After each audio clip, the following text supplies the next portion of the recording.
سلام، کجای شما؟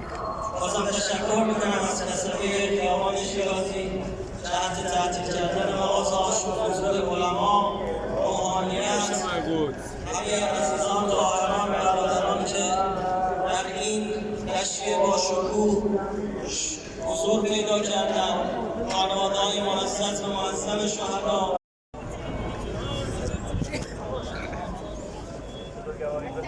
خادمین و خدمتگزاران راهنمایی بفرمایید. مهمانان عزیز و زائرین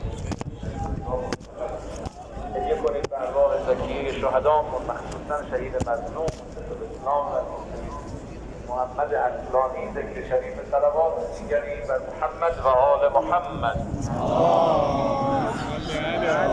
محمد و آل محمد. یا رحمان یا رحیم، اول سال بودم، اول قرن،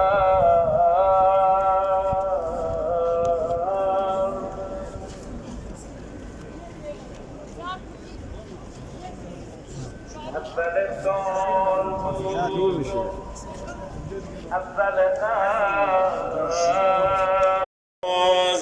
اگر کشتن چرا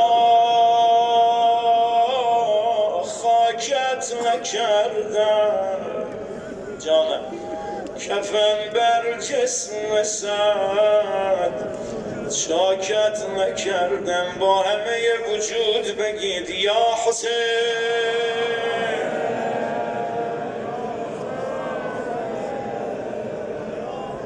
اقامه نماز بر پیکر شهید مظلوم و عطشان حجت الاسلام جای اصلانی به امامت امام جمعه محترم حضرت آیت الله علم الهدی به ذکر شریف صلوات بر محمد و آل محمد.